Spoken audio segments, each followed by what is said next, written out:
Bonjour tout le monde, dans cette vidéo, on va traiter un sujet très important, c'est la fonction morale de l'éducation chez Kant.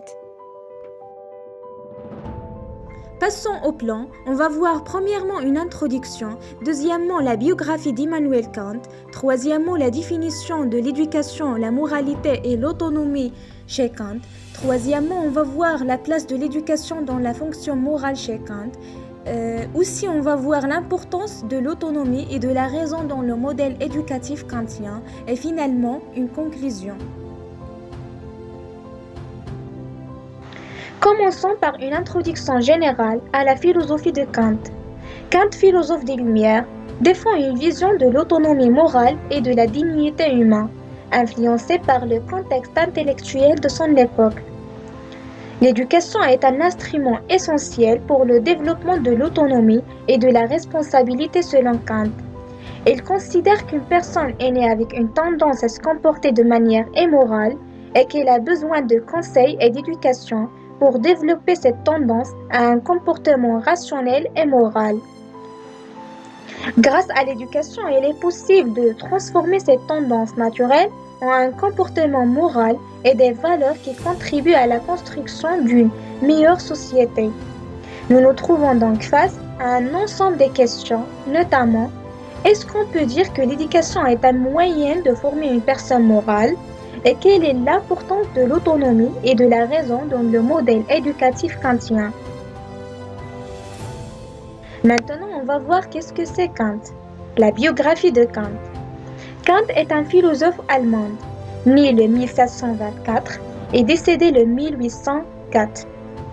Considéré comme l'un des figures les plus influentes de la philosophie occidentale. Né à Königsberg, il a passé toute sa vie dans la ville natale, où il a enseigné la logique et la métaphysique. Maintenant, on va voir la définition de l'éducation chez Kant.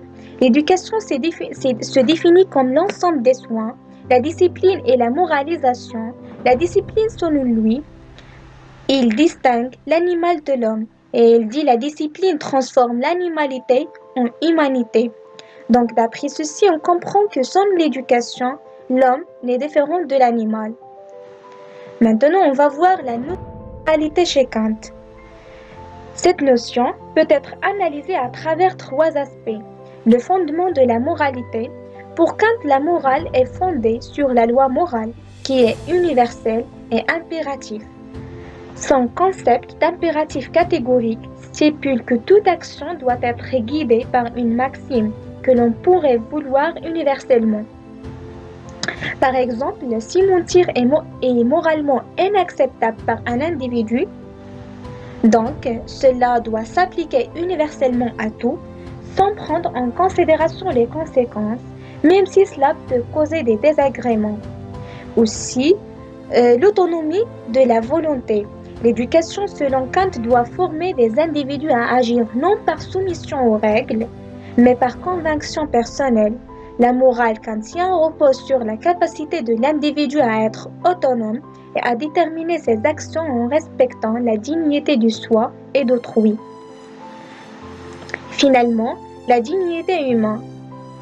Kant soutient que chaque individu doit être traité comme une fin en soi et non comme une moyenne. Cette valeur centrale implique que l'éducation doit viser à renforcer la dignité et le respect envers soi et envers les autres. En gros, la moralité, c'est former une conscience morale en inculquant des principes éthiques permettant à l'individu de devenir autonome et de suivre les règles morales universelles. Maintenant, on va voir la place de l'éducation dans la formation morale selon Kant. L'éducation chez lui peut être discutée selon trois axes. L'éducation et perfectibilité de l'homme. Kant affirme que l'homme n'est pas naturellement moral, mais qu'il est perfectible. L'éducation doit alors être le moyen par lequel il peut être guidé vers un comportement moral transformant ses inclinations naturelles en actions rationnelles et morales. La formation à l'indépendance morale. Dans la pensée de Kant, la moralité ne signifiait pas le respect aveugle de certaines règles, mais plutôt la capacité de penser librement et rationnellement. Finalement, amélioration de la rationalité dans la prise des décisions. Kant souligne que les actions morales doivent être fondées sur la raison et non sur l'émotion ou l'intérêt personnel. Ensuite, on va voir l'importance de l'autonomie et de la raison dans le modèle éducatif kantien. La notion d'autonomie chez Kant. L'autonomie est un sens plus caché que aucun être humain ne peut perdre en réalité. L'autonomie est d'abord une propriété de notre esprit, de ce qu'elle appelle notre raison, mais aussi notre volonté. Tous les êtres humains sont autonomes au sens où ils peuvent devenir eux-mêmes par leur raison individuelle et qui acquièrent quelque chose d'universel, la source de leurs actes et de leurs choix. Discutons l'importance de l'autonomie et de la raison dans le modèle éducatif kantien. Kant estime que l'autonomie et la raison sont les deux piliers fondamentaux de l'éducation morale. L'importance de l'autonomie et de la raison dans le modèle repose sur plusieurs aspects qui peuvent être discutés.